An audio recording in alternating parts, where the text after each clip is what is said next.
Jake Neighbours with the overtime winning goal. Let's talk about it here on Locked On Blues.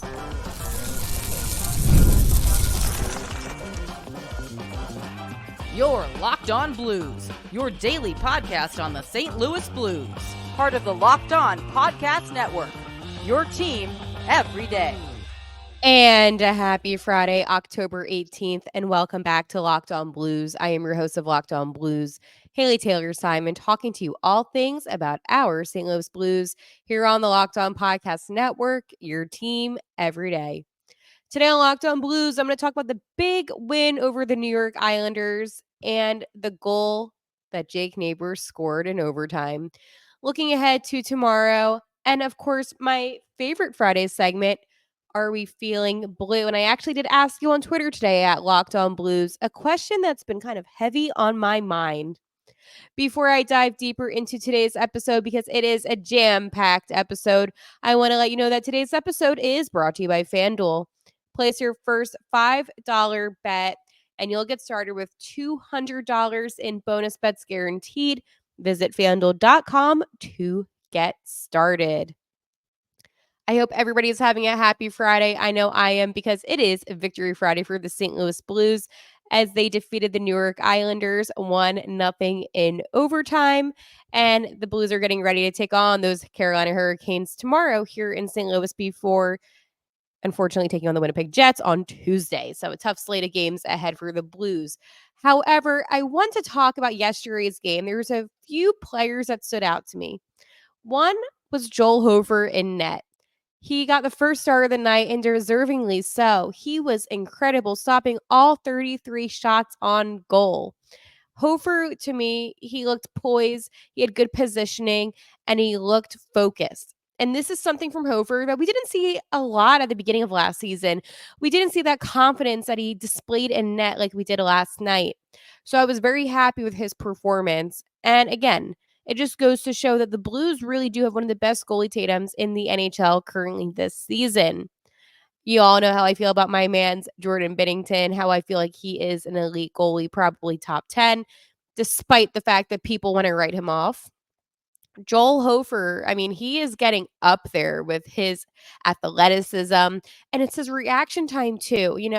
There was a couple moments that stood out to me, but we all know how overtime is, right? Overtime is nerve-wracking, right? You get 5 minutes on the ice, 3-on-3, and the entire time as a fan you're watching, you're probably a little bit nervous. It's like, oh my gosh, any of these shots could, be it.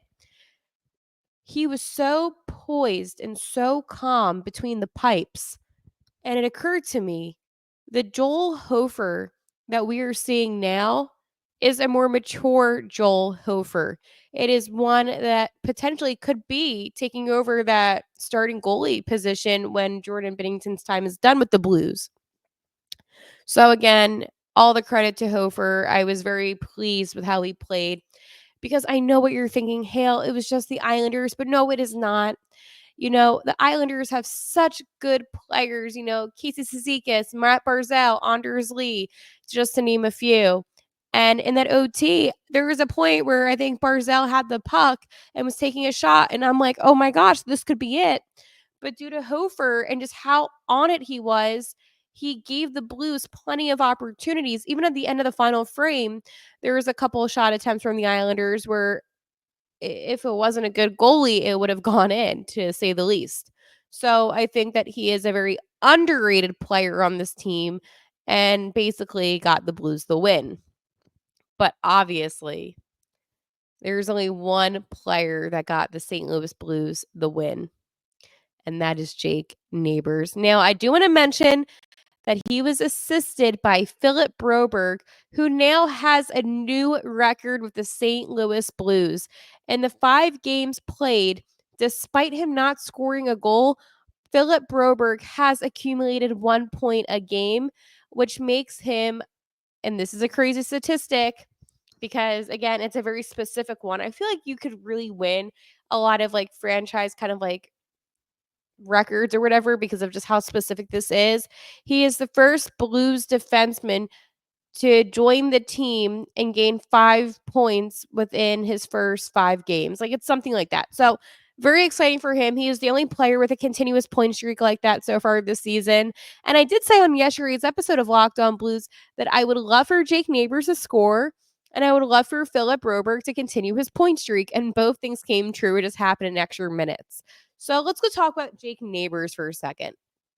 A lot of, Blues fans were down on him. I know I did a whole segment in yesterday's episode about what can we really expect to see out of Jake Neighbours, right? He spoke to the media yesterday, and Neighbours was essentially saying, I know my time is coming, and kind of reiterated that he felt that it was coming. It being a goal, maybe an assist, but he felt like something good was coming because Neighbours had no points at all this season, right? Up until that goal. And it was one of those moments last night. I'm watching the game, right? And he scores, and I'm like, he talked this into existence because he definitely knew that there was a lot of eyes on him, that there was this pressure on him.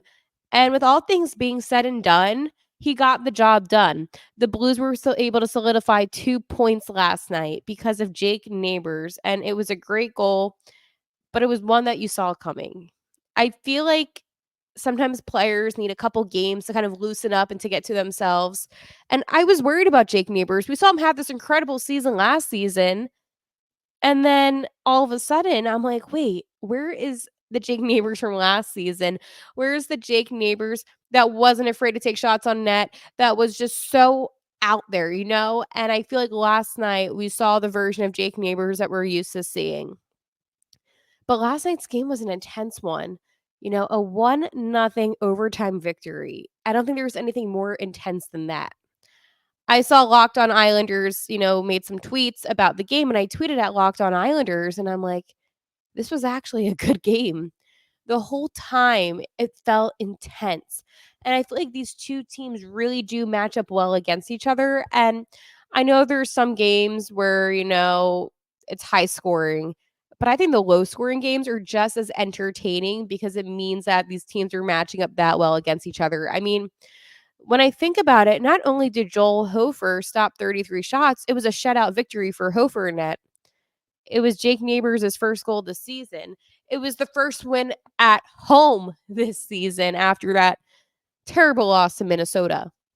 And I did say on yesterday's episode, how will the Blues respond after getting embarrassed on home ice to the Wild? A goalie goal is pretty cool, except when it happens to your team. Then it's like, oh, well, this kind of sucks. And it's home ice. So I was curious about how the Blues would respond. I also talked a lot about how P.O. Joseph is playing and not Scott Perunovich.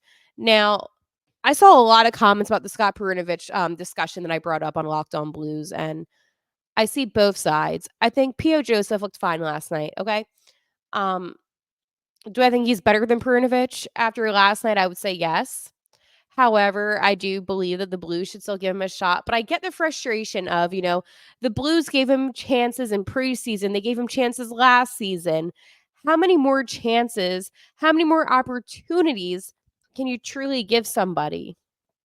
Now, the reason why I think I'm frustrated as a fan is because the way that I look at this, why extend him? You knew there was a possibility that he was going to play the same way that he did last season. That there was a possibility that he wasn't going to improve drastically, right?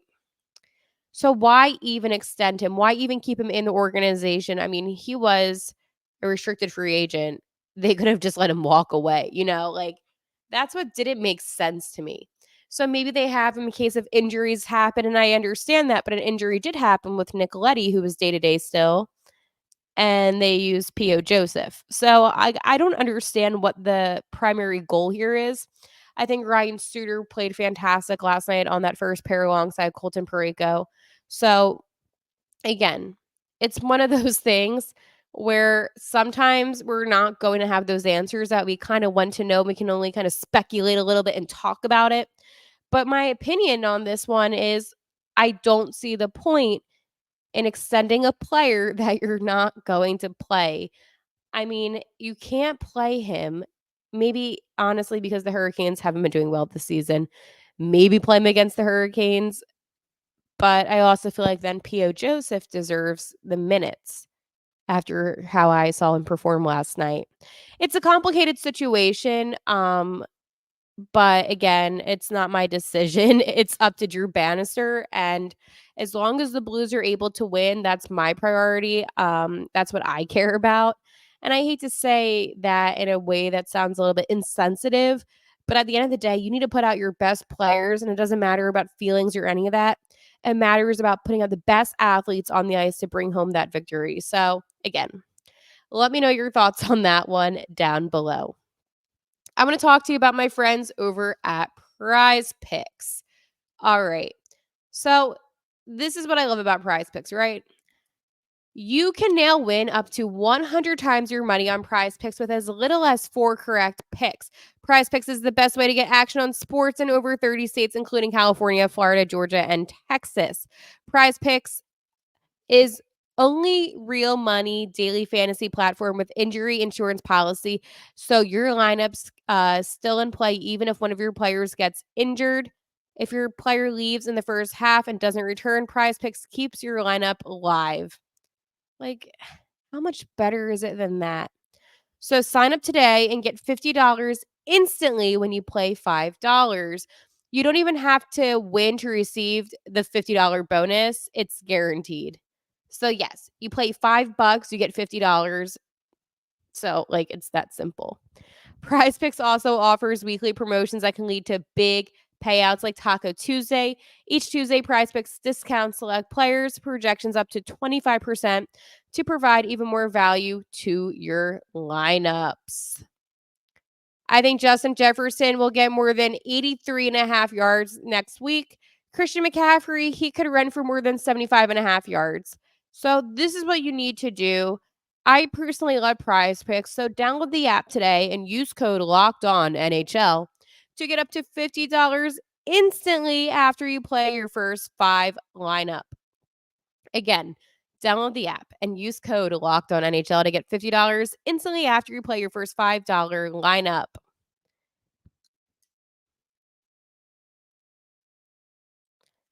I want to look ahead to tomorrow's game against the Carolina Hurricanes because I think this is quite an interesting game with how the Hurricanes have been this season. So here's the thing. The Carolina Hurricanes are a team that kind of confused me right now. So currently they are playing the Pittsburgh Penguins. It's scoreless. So they're gonna be getting on the plane after their game tonight and then head to St. Louis to play them tomorrow. So it's a back to back for them, which is kind of a lot, honestly. As I said, the NHL schedule this season sucks, but the Hurricanes, they've only played 2 games this season. Now, granted, they were playing their 3rd game at the moment, but they were in last in the Metropolitan with being 1-1. Now, I know the standings don't matter right now. Like, they only play 2 games. It's a very weird schedule, okay? I don't think I have to mention how weird the NHL schedule is for you to understand how weird the NHL schedule is. But however, they are playing the game right now. Now, let me say this too. They were supposed to be playing the Tampa Bay Lightning, but then the hurricane happened, so they couldn't do like an actual hurricane happened.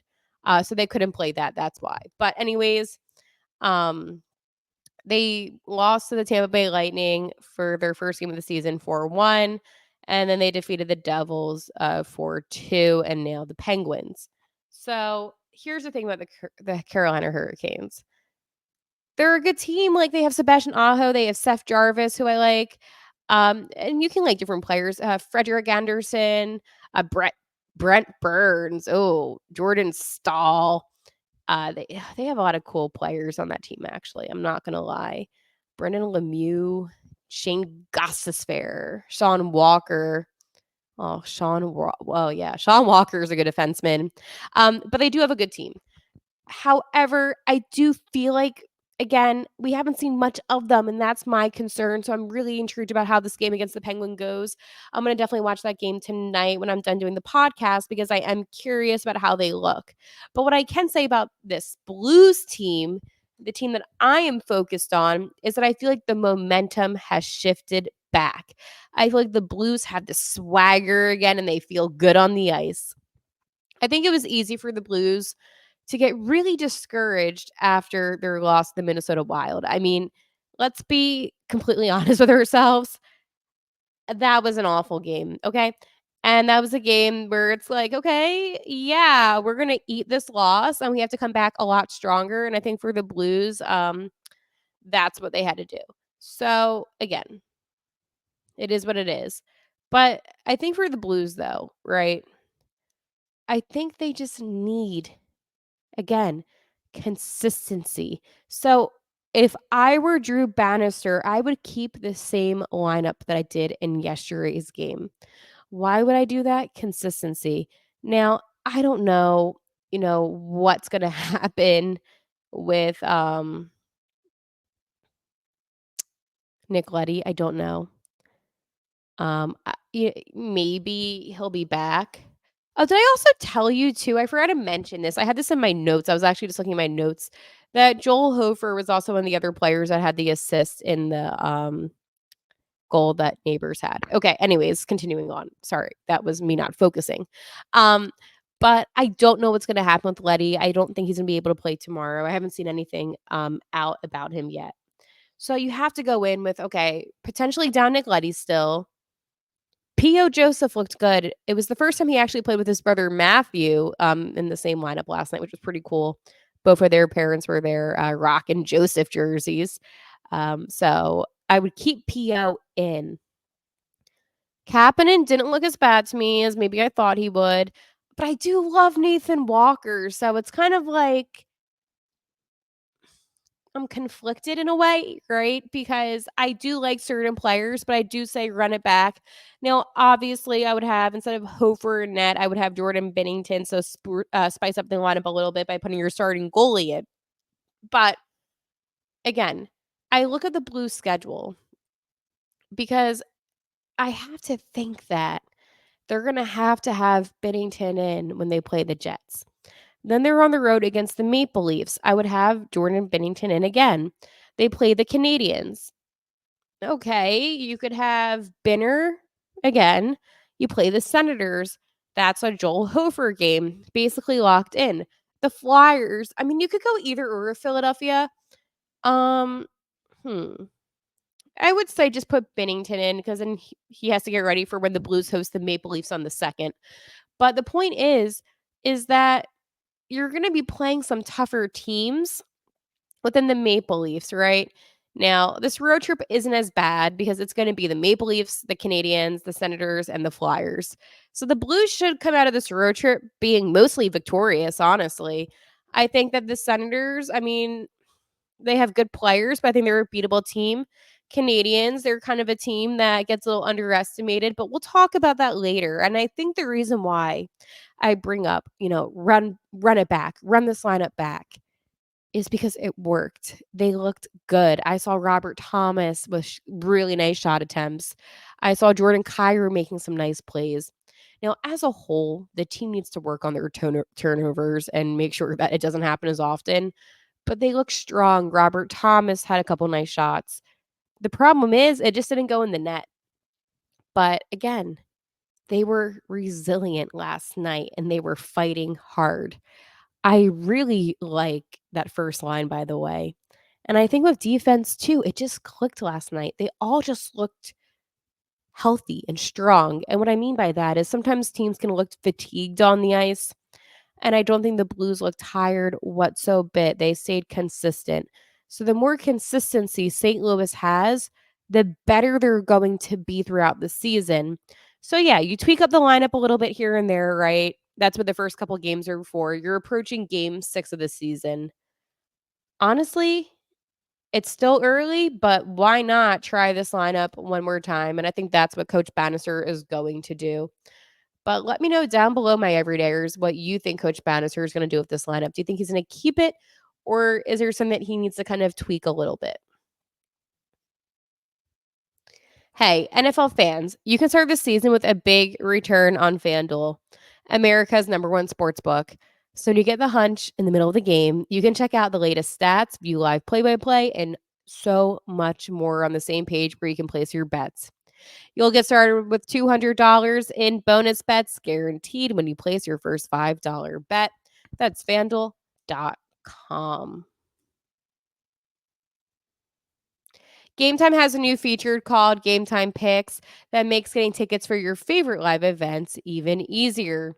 Gametime Picks filters out the fluff to show you only incredible deals on the great seats so you don't have to waste time searching through thousands of tickets. I absolutely adore Gametime Picks because it always has the ticket that is curated just towards me. You can get the super deal. You can see your view before you buy your tickets. And of course, the lowest price guarantee, event cancellation, protection, job loss protection, and more. Take the guesswork out of buying tickets with Game Time. Download the Game Time app, create an account, and use code Locked On NHL for $20 off your first purchase. Terms apply. Again, create an account and redeem code LOCKEDON NHL for $20 off. Download Game Time today. What time is it? Game Time. It is my favorite Friday segment.